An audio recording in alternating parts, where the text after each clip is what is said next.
away. Otherwise, I'm telling you this because this is the inoculation so that you will not fall away. This is the solution to you not falling away. This is how you will be persecuted and hated by the world and yet not fall away. This is how, right? It is that even though I live, I'm not leaving you as orphans, I will give you the helper. And the ministry of the helper, being the spirit of truth, is to testify about Christ. It is to speak to the disciples about Christ. And that is what will cause them to stand firm in the midst of trials. Right? It is the testimony about Christ. In verse 26, I think this is in John 14, verse 26, he says, 25, he says, these things I have spoken to you, the different context.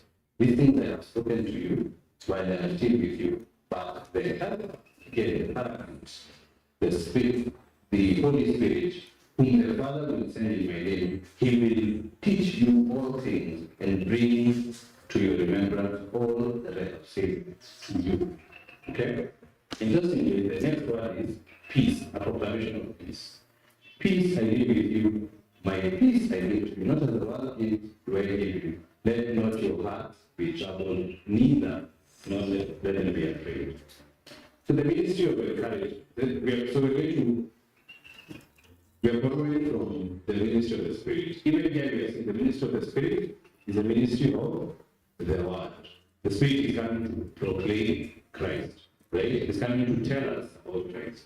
In fact, here it's coming to remind us about Christ, right? That's the work of the Spirit. And it is because of that that we will have peace in the midst of tribulation. So we come to proclaim Christ to the believer. And so we can define the ministry of the Holy Spirit, his ministry of encouragement, as a ministry of proclaiming Christ to the believer, so that the believer may have his faith strengthened in the situation he is in. Right? So the Spirit is not coming to tell you anything about yourself, anything about yourself. It's not coming to belittle the situation. It's coming to tell you, look to Christ. This is your situation, but remember Jesus Christ. That's the ministry of the Spirit, to you, the believer. And therefore, that becomes the essence of our ministry regarding what we speak to one another. Right? Our ministry, our words to one another, are words of reminding your brother or your sister about Christ, regardless of the situation. And we will see, remember, we began in 1 Thessalonians 4:18. When we go back, we see Paul is doing in the midst of a certain situation that is causing the church to be discouraged. So let's go back to 1 Thessalonians 4:18. What we've done so far is to define the ministry of encouragement that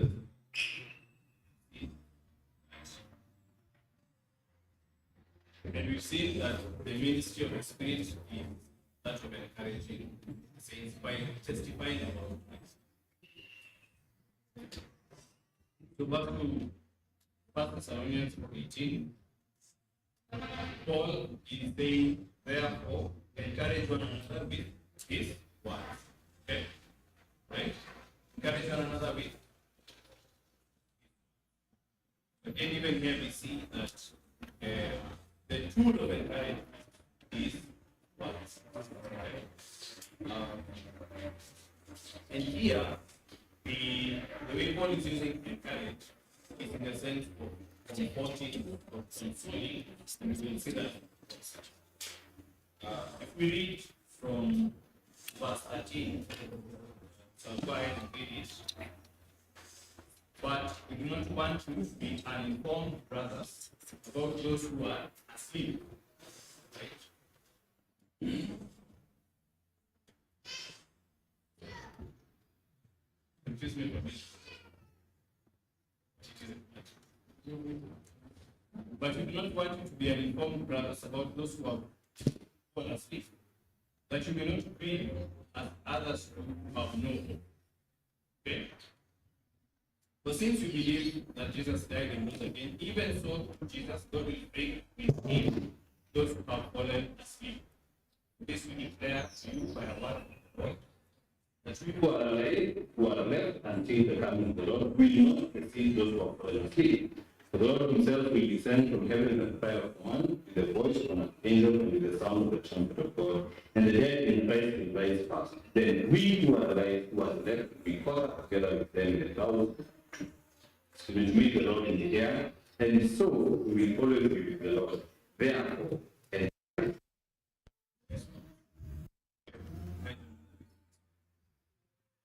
so, the situation is that the saints in Thessalonica are grieving those who have died. Right?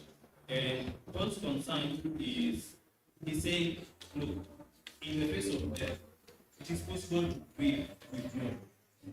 Right? Of course, because of the nature of death, it's one that has a finality and a progress. Right? So Paul is saying, we don't want you to grieve. Paul